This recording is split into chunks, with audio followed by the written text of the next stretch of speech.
I never thought the day would come when I'd become invisible in the very home I carefully maintained corner by corner. Yet it happened, slowly, quietly, like a photograph fading under the sun. No one in the family noticed, but every glance, every offhand comment slowly pushed me to the margins of my own life. My name is Linda. This morning, when I placed a plate of freshly baked cookies on the kitchen counter, my daughter Amber, who just turned 16, barely raised an eyebrow toward her best friend and casually said, "Mum, can you please stop hovering? We're trying to study." The words hit like a rock. I still smiled, pushing the plate toward them. "I just thought you girls might want a snack." Amber shook her head, not even looking up from her book. "Mum, seriously, who even mums like this anymore? You're always baking like it's some 1950s movie or something." I caught the uncomfortable glance from Chloe, her best friend, as she reached for a cookie. At least someone still knew how to be polite. "Your mum's cookies are actually really good," Chloe said softly. "Yeah, well, that's all she really does. Dad says she's lucky he makes enough so she can just hang out in the kitchen all day," Amber replied in a flat tone, as if I wasn't standing right there. That comment sliced through me like a cold, thin blade, but I didn't show it. I wiped the counter and nodded like everything was just fine. My phone buzzed in my pocket, probably Daniel, my assistant, updating me on the progress of a company acquisition. I quickly slipped it back into my jacket. "I'm heading out for a bit. Got some errands. You girls be careful." Amber didn't even look up, just waved a hand dismissively. Yeah, sure. I'm sure you're super busy with stuff." I stepped outside and closed the door behind me, exhaling deeply like I was releasing 100 pounds off my chest. If Amber only knew I wasn't heading to the grocery store like she assumed, but to my private office downtown, where I was running a tech empire and preparing to acquire one of the industry's top companies. Who knows what she'd say? They know nothing. All they see is a woman who cooks, does laundry, makes dinner, and keeps everything at home running. To them, that's all I am. Amber once told her friend, "I spend all day watching cooking shows and trying to copy recipes." Well, that's not entirely wrong. I did learn to make mousse from one of those episodes. But I was also closing an investor deal in Silicon Valley at the same time. And Brian, my husband, he proudly calls himself the provider, the breadwinner, the one steering the ship. He's never asked how the bills are always paid on time, or who bought Amber that new laptop when his credit card was maxed out. I've played the role of the perfect wife for so long, even I started to forget who I really am. But not anymore. Because when a $32 million contract is waiting for my signature, one that will send waves through the industry, Amber's snide remarks and Brian's dismissive glances no longer carry weight. I gripped the steering wheel tighter as I pulled into the private parking garage. The office nameplate LM Holdings glinted under the sunlight. Its glass walls reflected a woman who no longer wore a flour-stained apron, but one silently commanding an empire. And I'm ready for the day they find out the truth. But before that happens, I still have a few more batches of cookies to bake. My office sits on the 29th floor of a glass high-rise in downtown Austin, Texas. From up here, the cars below look like ants, people like dots on a board. Up here, I'm not the overlooked mother, not the wife tagged with the word lucky. Up here, I'm Linda Morgan, CEO and founder of Orion Ventures, one of the fastest-growing private tech firms in the country, and the secret force preparing to acquire Cybernova Inc., the leading name in artificial intelligence. They still haven't figured out who's behind the acquisition, right? I asked as I walked in, removing my sunglasses and coat. Ethan, our chief strategist and my longtime business partner, sat waiting with 2 coffees. He raised an eyebrow and grinned. No suspicion at all. Cybernova's exec still thinks it's some anonymous New York investment group. Pretty sure he never imagined the person behind it all was a mom who bakes. I gave a small smile, settled into my chair and glanced over the screen. The latest email read, "Final negotiation round, approved. 68% equity acquisition of Cybernova. One more step and everything I've built in silence over the past 7 years will reach its peak. And you're sure there's no trace back to Orion as the parent company? I asked, without taking my eyes off the data. Positive. Shell companies, bridge funds. Everything is clean. We're still a ghost, Ethan replied, placing a folder on my desk. But there's something else. It seems Cybernova's chairman, Derek Vaughan, is getting suspicious. He started probing through our intermediary bank. The name Derek Vaughan sent a chill down my spine, but I quickly regained composure. He was the type of man who believed women shouldn't be at major deal tables. I still remember the first time I met him at a tech summit in San Diego. I posed as a small-time investor pitching a new algorithm idea. Derek laughed in front of the entire room and said, "You should stick to taking care of your family. This stuff isn't for cookie-baking moms." I smiled and remembered every word. "If he digs too deep, we could be at risk," Ethan noted. I nodded. "Should we go public? Hit them with a direct strike?" I paused, then shook my head. "Not yet. I'm not ready for my family to know. Amber and Brian still think I just scheduled dental appointments and change paper towels." I let out a dry chuckle, but my eyes stayed sharp. "When the truth comes out, I don't want them just shocked. I want them to reflect." Ethan stood. "Understood. I'll make sure everything stays on course. But one more thing. Derek's planning a closed-door shareholders meeting this Friday. Sounds like he's getting ready to make a move first." I leaned on the desk, my gaze cutting through the glass. "Friday. Good. Schedule Orion's board meeting that morning. And Ethan, invite Derek Vaughan. He likes surprises, doesn't he?" Ethan chuckled and nodded, then exited the room. I leaned back in my chair, watching the project maps glowing on the big screen. Each dot was a deal I closed, each line a strategy executed in the shadows. For 7 years, I'd been both the mother who never missed dinner and the woman signing million-dollar contracts during lunch breaks. No one asked. No one suspected. And that's been my greatest advantage. The phone rang, Julie, my assistant, calling from downstairs. "Mom, Brian just called. He said he'll be home late tonight, big meeting.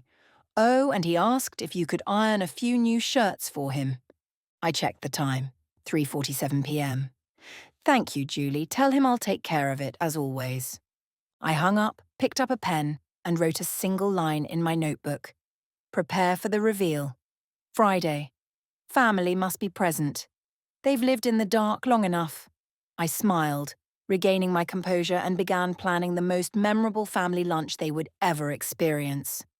None of them, not Brian, not Amber, and certainly not Derek Vaughan, could imagine that the woman they thought only knew how to bake was actually holding the future of the entire tech industry in her hands. That evening, as I laid dinner on the table like always, Amber was buried in her phone, and Brian was absorbed in a printed financial report from work, not even glancing at the roast I had spent the entire afternoon preparing. "Can we all pause for a moment and listen to Mom?" I said gently, pouring lemonade into Amber's glass. Brian sighed but folded his paper. Amber didn't even look up. "Is this about me using my phone at the table again?" "Number, I just want us to do something special together this week," I said, keeping my voice steady. "What exactly?" Brian asked, already looking at his phone. "This Friday, I made lunch reservations downtown. It's a very special place. I want the whole family to come." Amber frowned. "Mom, I have dance rehearsal that afternoon. Probably can't make it." "You can skip just one. I already spoke with your coach and she agreed." I smiled, hiding my nerves. Amber's head snapped up. "You did what? You talked to her without asking me first?" Brian chimed in. "And I have a board meeting at lunch." I gently placed my fork down. "You don't. Your schedule is open. I called your assistant before making the reservation." Brian looked up, visibly thrown off. "You called my assistant?" "I wanted to make sure we could all be there," I replied calmly. Amber narrowed her eyes at me. "So you've planned everything already and we're just supposed to go along with it like it's the 1950s? I looked at her. Behind the protest, I could already see it, the curiosity blooming. "Trust me, this lunch will be unforgettable." Wednesday morning, I received an email from Ethan. Derek Vaughan is holding an emergency press conference this afternoon. Looks like he's about to make his first move. I called Ethan immediately, my voice calm even though my heart was beating faster. Does he know anything? Not sure, but I think he's trying to control the narrative before Orion announces the acquisition. I stood up and walked toward the large window, watching the traffic swirl below like a mess of tangled thoughts. Let him talk. And Ethan, prepare our press release, but don't publish it until I say. I want to play this big. Ethan hesitated. Linda, are you sure? If he gets ahead in the media, it might impact the deal's value. Then we won't wait until after his press conference. We'll interrupt it. I'll be there in the room, Ethan. I won't say a word, just show up right as he's loudly criticizing the anonymous buyer. Let him see my face, let him realize he's just been outmaneuvered by the woman he once called a housewife with a hobby for junk stocks. Ethan let out a soft laugh. You really know how to create a moment. I smiled. I spent 7 years building everything in silence. Now it's time to let the echoes speak. That Wednesday afternoon, I walked into the auditorium where the press conference was about to begin, just minutes before Derek took the stage. I sat in the third row, surrounded by reporters and investors. No one recognized me, just a woman in a simple blazer, hair neatly tied, holding a notepad. Derek appeared, launching into his speech with full confidence, hands gesturing emphatically with each point. And I want to make it clear that we are not easily deceived by anonymous entities, especially inexperienced players trying to elbow their way into major league deals. I crossed my legs, leaned back in my seat, and didn't take my eyes off him. As the speech transitioned into blame, criticism, and doubts about the legitimacy of the deal, I stood up calmly. I stepped out of the row and walked straight down the center aisle, each click of my heels against the floor sharp as a ticking clock. Derek saw me. He froze mid-sentence, eyes widening with a flicker of unmistakable panic. I offered only a small smile and a slight nod. No words were necessary. I walked out of the room under his stunned gaze and the murmurs trailing behind me. That evening, I sent a message to Ethan. Media update. Release the official statement confirming Orion Ventures' acquisition of 68% of Cybernova. Include the CEO's name. And Ethan. Attach a photo from today's press conference. The game had begun, and I, the woman everyone thought was only good at baking cookies, had just made a move no one saw coming. Friday, 11:45 a.m. The black SUV rolled slowly into the Orion Tower parking garage, the private entrance reserved for the highest-level executives. Brian sat in the passenger seat, frowning at his surroundings. Amber stayed glued to her phone, typing texts at lightning speed. This doesn't look much like a restaurant, Brian remarked, glancing at his watch. Are you sure you didn't get the address wrong? I just smiled and opened the door. Let's go. Today's lunch is a little different. Amber stepped out, rolling her eyes. Please don't tell me you brought us to a bake sale. I'd rather go home. I said nothing, only led them toward the private elevator, swiped my access card, and pressed the button for the 34th floor, the very top. When the elevator doors opened, they were met with a sleek marble hallway leading to a set of large glass doors etched with Orion Ventures Boardroom, Executive Council. Brian stopped short. Linda, what is going on here? You'll find out soon, I replied, pushing the doors open. Inside, time seemed to stand still. All the board members were present. The large display screens were already lit up, showing a slide that read, Orion Cybernova Merger, Official Announcement. At the head of the table sat one empty chair, the CEO's seat. Derek Vaughan stood near a legal aid, his face flushing bright red as soon as he saw me. Brian and Amber were stunned, speechless. I walked straight to the head of the table, paused, and turned to face my family. Everyone, allow me to introduce myself. I'm Linda Morgan, CEO and founder of Orion Ventures, and the person who's been overseeing the acquisition of Cybernova for the past year. Amber dropped her phone. The clatter echoed through the room. She stared at me wide-eyed like she was seeing a total stranger. Brian's jaw dropped. You're the CEO? Not starting today since 7 years ago? The air in the room tightened like a drawn bowstring. Derek stepped forward, his voice trying to stay composed. There must be some mistake. She's just a homemaker. I met her at a charity event a few years back. Yes, I nodded. You were the one who laughed when I proposed a capital restructuring idea for your company. Told me I should focus on baking. I turned to Ethan standing in the corner with his laptop ready. Display the legal documents. Ethan pressed a key. The screens shifted to show a series of digital documents, merger papers, financial statements, recorded negotiation transcripts, and an analysis of suspicious fund transfers from Cybernova's reserve account. Derek Vaughan, I said clearly, we have all the evidence showing you used company assets for personal investments while reporting losses to shareholders. Derek snapped, You're fabricating this. I pulled a document from the file and slid it across the table to him. Payment bank statement with your signature. Derek turned to his aide, now pale. The aide gave a reluctant nod, confirming it was real. You have two choices, Derek, I said, my voice calm but sharp. Sign the transfer agreement and step down quietly, or let the press, the SEC, and your shareholders find out what you did with their pension fund. The room fell silent. You have 30 seconds. Derek looked around, sweat beading on his forehead.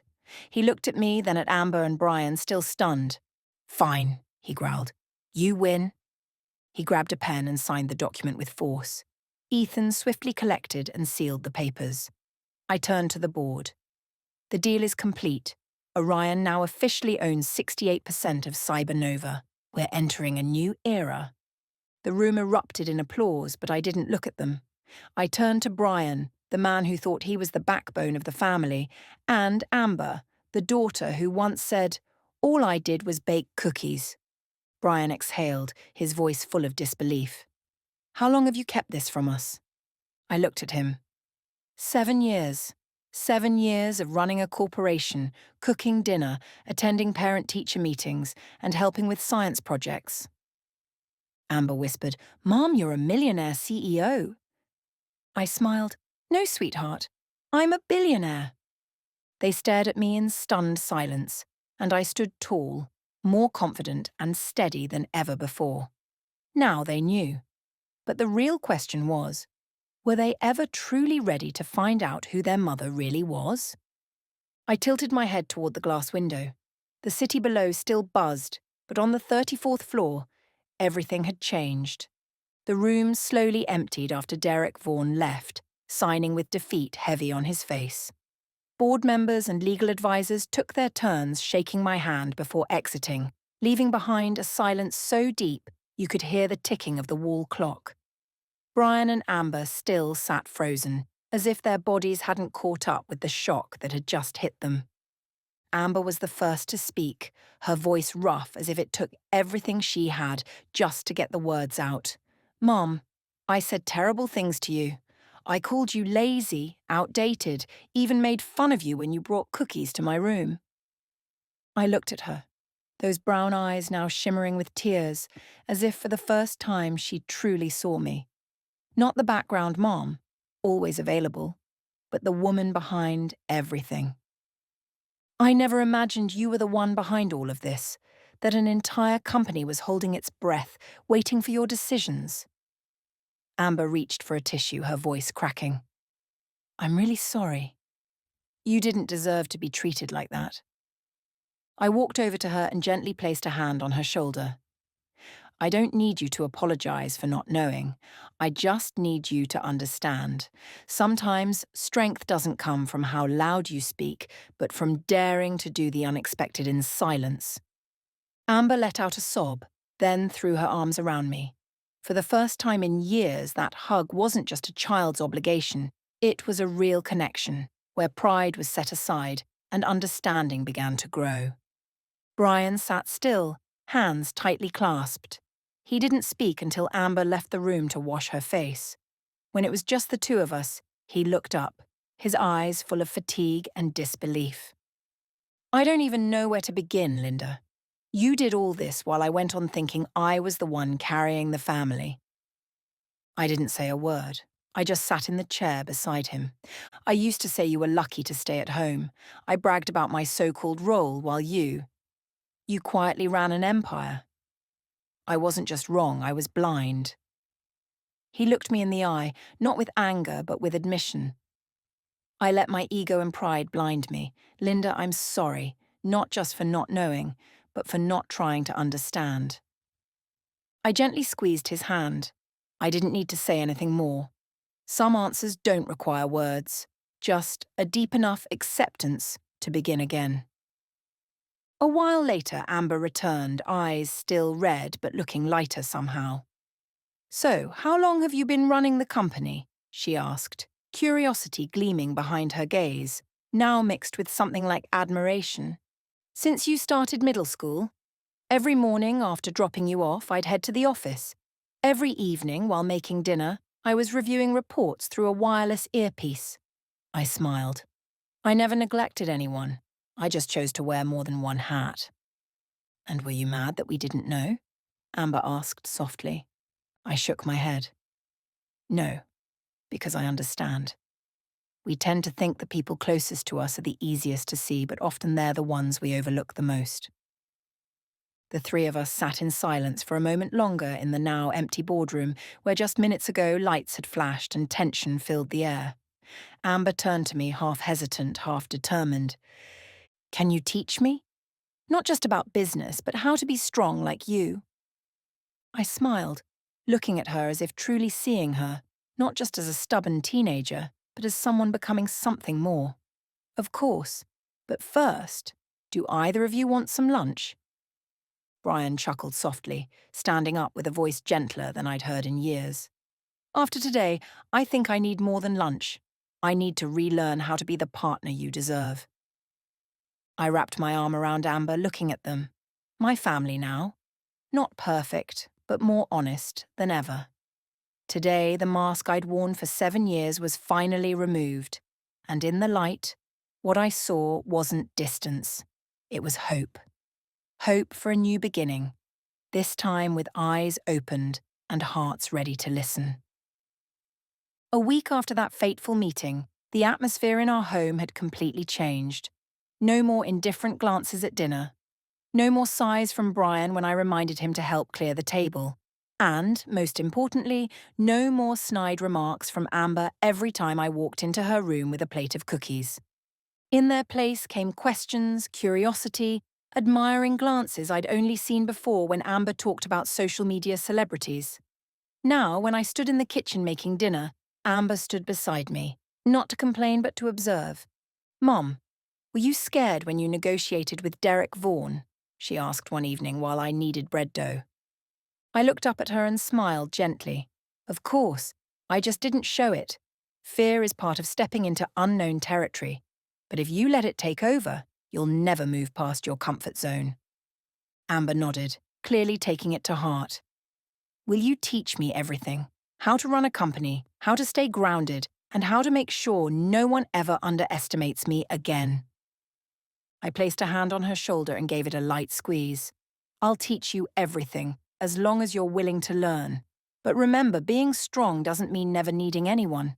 It means knowing when to stand up and when to listen. Brian changed too.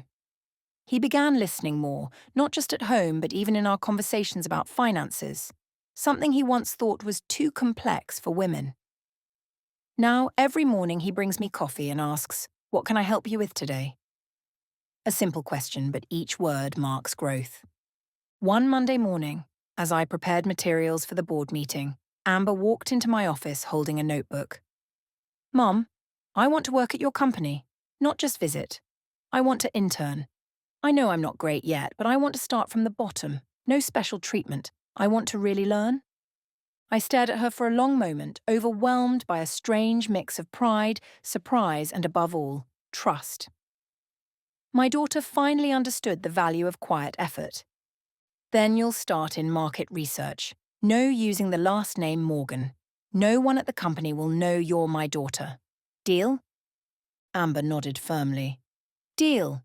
And Mom, I want to buy my own lunch every day. I don't want anyone thinking I'm being sponsored. I laughed. All right, but I'm still slipping a cookie into your bag each morning. That's just who I am. The change didn't stop at home. Even the office at Orion felt it. I no longer hid behind vague email aliases or joined meetings with my camera off. I stood before the entire team and introduced myself. Linda Morgan, founder and CEO, and also the mum of a teenage girl who once thought her mother was too boring for social media. I used to stay in the background because I thought successful women would always be judged harder. But today I choose to show up. Not to prove anything, but to remind other women you don't have to choose between career and family. You can be both and be great at both. That speech spread across corporate media platforms. Within a week, our inbox was flooded with congratulations, and Amber proudly brought the Forbes magazine featuring me to school. So I can finally show off my mom without cringing, she said. Brian was no longer the man at the head of the table assuming he was the center. Now, he's the one who checks in with me before every investment decision, and sometimes simply washes the dishes beside me after dinner, no complaints. I'm still getting used to you being a CEO, he told me one evening as we sat in the backyard, sipping tea under the city lights. But being married to the strongest woman I've ever met, that makes me prouder than any title I've ever had. I leaned my head on his shoulder and smiled. I don't need to be celebrated. I just need to be seen. And now, finally, I am truly seen. A new journey begins. No more hiding, no more silence. I'm still the CEO, still the mom who wakes up early to make breakfast, still the wife who keeps our family balanced. Summer arrived, bringing sunny mornings and a lively buzz through Orion Tower. But this year held special meaning for me, not because of record-breaking revenue or the finalized Cybernova acquisition, but because for the first time, I walked into the office with something more valuable than success. A family truly walking beside me. Amber, or rather Amber West, the name she chose for her internship at Orion, was busy preparing her first presentation. She refused any special treatment, insisting on being evaluated just like every other intern. When I asked why she chose that name, Amber smiled playfully. I picked Grandma's last name. She was the first person who taught me women can do anything they want. After you, of course. Every morning, the two of us left the house together, carrying coffee and stories we hadn't finished the night before. Brian, now working part-time as a financial advisor, usually saw us off at the door, reminding us, "Knock 'em dead in that exec meeting today, hon." And, "Amber, don't let anyone doubt your talent just because you're her daughter." At the Monday morning meeting, Amber presented a plan to build a more user-friendly interface for older adults, an idea I had initially dismissed as a side topic. But watching her stand before the leadership team, confident and composed, I saw myself in her. The early days, nerves trembling, speaking in front of people who didn't believe I had anything beyond a neat ponytail and a polite smile. The development team has started testing the new layout, she concluded, and initial feedback shows a 32% increase in satisfaction.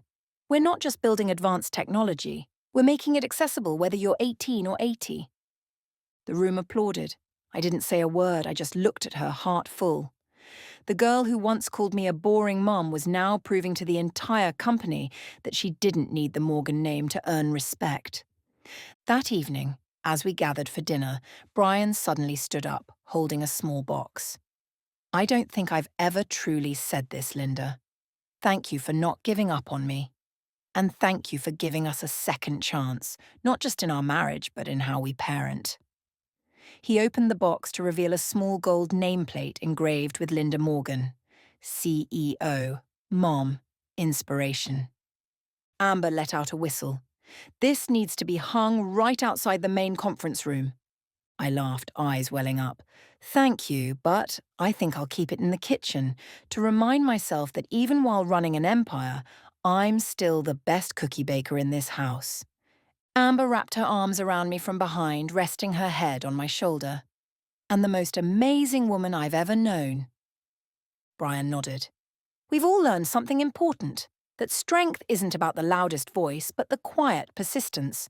And sometimes, the one holding the whole family together is the one we underestimated the most.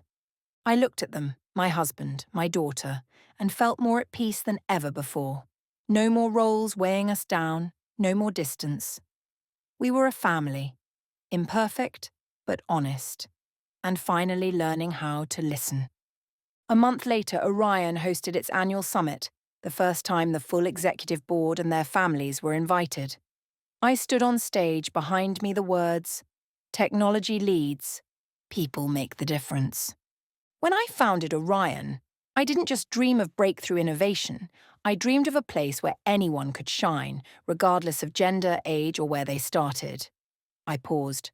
I was once dismissed just because I was a mum, but being a mother taught me how to handle crisis, how to see value in each person, and how to build trust, qualities every CEO should master. The room was silent, then erupted in applause. I saw Amber in the front row, eyes glistening. Brian smiled, proud. After the summit, reporters surrounded me. One asked, "What's your secret to running a company while still being a present mother?" I answered without hesitation, "It's knowing I never had to choose. I can be a CEO, lead a billion-dollar meeting at noon, and still be home in time to bake cookies at night. And both are equally important." That night, as I stood in my familiar kitchen pulling a batch of cookies from the oven, Amber walked in, picked one up, and took a bite. "Is this a victory cookie, Mum?" I smiled, shaking my head. "No, sweetheart, this is a family cookie. And that's always the best kind." From a mother once overlooked in her own home, I quietly built an empire no one saw coming. That journey taught me that a woman's worth isn't defined by the roles others give her, but by her resilience, wisdom, and the love she pours into her family. I no longer hide behind an apron. I'm Linda Morgan, a mother, a wife, and a CEO, and I'm proud to be all of them, completely. What do you think about Linda's journey and the transformation within her family? Share your thoughts below, and don't forget to follow the channel for more inspiring everyday stories from modern family life.